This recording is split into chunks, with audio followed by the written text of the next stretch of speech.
வரவங்க அவ்வளோ தூரம் வந்தாங்கன்னா அவங்களுக்கு ஒரு வேளை சாப்பாடாவது நான் மதிய வேலையில் வந்தாங்கன்னா சாப்பிட்டு போங்க ஃபார்மாலிட்டி சொல்லிட்டு இப்போ நீங்கள் போயிட்டு வரீங்களா எப்படிக்கு அதெல்லாம் சொல்ல முடியாது.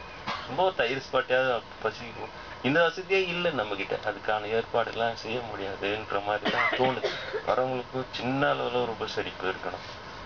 அப்போ வந்தாலும் ஒரு வேளை சாப்பாடு, எளிய உணவு சாப்பிட போகணும். அந்த மாதிரி வந்தால் ஒன்று பார்க்கலாம். அது ஒன்று.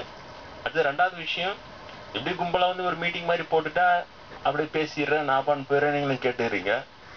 ஆனால் சும்மா அப்படியே உட்காந்துருந்தா இன்னைக்கு சாயந்தரமே எவ்வளோ அரட்டை ஆகி போச்சு. அப்புறம் தான் எனக்கே தெரியுது, நல்லா ஒரே கதை அடிச்சு அரட்டை அடிக்கிறோம் நம்ம. இது தினம் முடியாது. தினம் முடிஞ்சா தலைவலிலாம் பயங்கரமாக வரும். ஒன்று சரியாக வராது. அப்புறம் இன்னொரு விஷயம் வருது. எனக்கு அங்கே சொந்த ஒரு அண்ணனூர் தான், சென்னை பக்கத்தில். வளர்ந்த ஊர் வளவனூர். சின்ன வயசுலேருந்தே நான் இங்கே படித்து வளர, இது சொந்த ஊர் மாதிரி ஆயிடுச்சு. அதனால் அங்கே எனக்கு பெரிய அனுபவம் என்னன்னா, பெண்கள் உட்காந்து பேசினாங்கன்னா 5 நிமிஷம் தான் நான் பட்டணத்தார் கதையை பேச முடியும். 6வது நிமிஷம் அவங்களுடைய சகல ஒரு விடுற ரகலையெல்லாம் நான் கேட்கணும். இல்ல அவங்க உட்காந்து பேசினாங்கன்னா ஓரவத்தி அவங்க இவங்க அப்படி முதல்ல ஒரு ரெக்வஸ்டா வைப்பாங்க. ஓரவத்தி பையனுக்கு உடம்பு சரியில்லை சாமி அப்படின்னு சொல்லுவாங்க. நம்மளும் அது ரொம்ப சாதாரணமா சொல்றாங்களா, ஆனா ஏமாந்தான் மாட்டிக்கணும். ஆனா அடுத்த நாள் வந்தாங்கன்னா அந்த ஓரவத்தி அதனுடைய வத்தி, அது வைக்கிற வத்தி, அந்த வத்தி படிக்கணும். அவ்வளவு நம்ம கேட்டுன்னு அது பெரிய அனுபவம். அதுல தாங்க. அது அப்புறம் சில பேர் குழந்தை எடுத்துன்னு ஒரு 2 பேர் 4 பேர் வந்தாங்கன்னா அவங்க கிட்ட தான் பேசி ஆகணும் இல்லையா. எப்போ தலைமை கும்பல் இருக்கும். அவங்க அவனே அப்புறம் விவேகானந்தர் பத்தி சொல்லுவான் பவ்யமா. விவேகானந்தர் சுவாமி விவேகானந்தர் அவருக்கு ஆஞ்சநேயரோட அவதாரம். ஆமா அது மாதிரி ராமகிருஷ்ண பரமஹம்சர் எங்க போயிட்டா வெளில போய் ஒத்திக்கிற பாபு கடை நாங்க குழந்தை பிடிச்சிட்டோம். அப்புறம் எங்க விட்டீங்க இந்த ராமகிருஷ்ண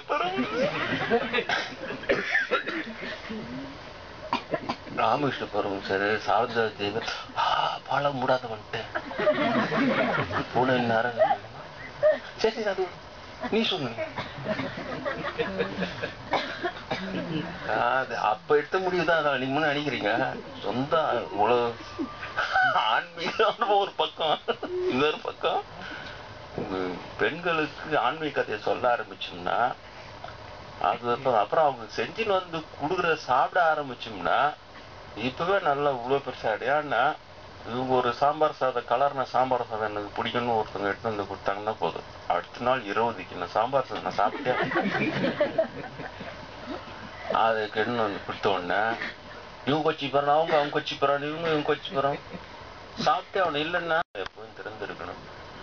வரவங்க அவ்வளோ தூரம் வந்தாங்கன்னா அவங்களுக்கு ஒரு வேளை சாப்பாடாவது நான் மதிய வேலையில வந்தாங்கன்னா சாப்பிட்டு போங்க ஃபார்மாலிட்டி சொல்லிட்டு இப்போ நீங்கள் போயிட்டு வரீங்களா எப்படிக்கு அதெல்லாம் சொல்ல முடியாது.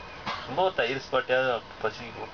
இந்த வசதியே இல்லை நம்மக்கிட்ட, அதுக்கான ஏற்பாடுலாம் செய்ய முடியாதுன்ற மாதிரி தான் தோணுது. வரவங்களுக்கு சின்ன அளவில் ஒரு உபசரிப்பு இருக்கணும். அப்போ வந்தாலும் ஒரு வேளை சாப்பாடு, எளிய உணவு சாப்பிட போகணும். அந்த மாதிரி வந்தால் ஒன்று பார்க்கலாம். அது ஒன்று.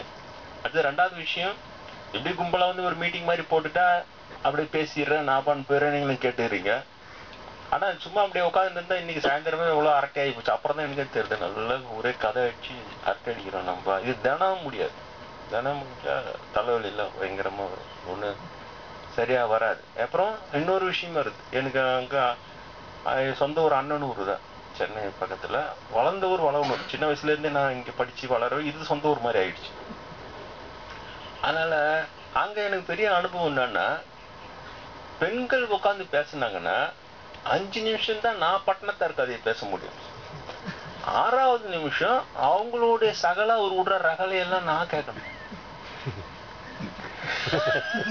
இல்ல அவங்க உட்காந்து பேசினாங்கன்னா ஓரவத்தி அவங்க இவங்க அப்படி முதல்ல ஒரு ரெக்வஸ்டா வைப்பாங்க. ஓரவத்தி பையனுக்கு உடம்பு சரியில்லை சாமி அப்படின்னு சொல்லுவாங்க. நம்மளும் அது ரொம்ப சாதாரணமா சொல்றாங்களா, ஆனா ஏமாந்தான் மாட்டிக்கணும். ஆனா அடுத்த நாள் வந்தாங்கன்னா அந்த ஓரவத்தி அதனுடைய வத்தி, அது வைக்கிற வத்தி, அந்த வத்தி படிக்கணும். அவ்வளவு நம்ம கேட்டுன்னு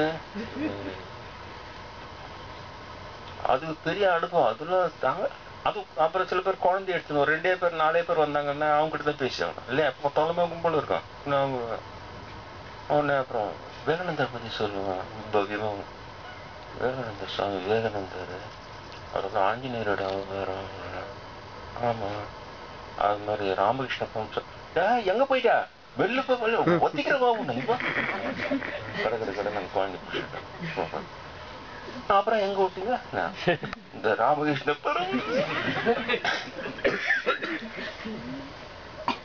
ராமகிருஷ்ண பரமஹம்சர் சாரதா தேவி பால மூடாத வந்துட்டேன் பூனை நேரம். சரி அது நீ சொல்லு. அது அப்ப எடுத்த முடிவுதான். நீங்க முன்ன நினைக்கிறீங்க சொந்த உலக ஆன்மீகம் ஒரு பக்கம், இன்னொரு பக்கம் பெண்களுக்கு ஆன்மீக கதையை சொல்ல ஆரம்பிச்சோம்னா அது அப்புறம் அவங்க செஞ்சுன்னு வந்து குடுக்குற சாப்பிட ஆரம்பிச்சோம்னா இப்பவே நல்லா இவ்வளவு பெருசா ஏன்னா இவங்க ஒரு சாம்பார் சாதம் கலர்ன சாம்பார் சாதம் எனக்கு பிடிக்கும்னு ஒருத்தவங்க எடுத்து வந்து கொடுத்தாங்கன்னா போதும், அடுத்த நாள் 20 கிலோ சாம்பார் சாதம் நான் சாப்பிட்டேன். அதை கெடுன்னு வந்து கொடுத்த உடனே இவங்க கொச்சி போறான், அவங்க கொச்சி போறான், இவங்க கொச்சி போறான். சாப்பிட்டே அவனை இல்லைன்னா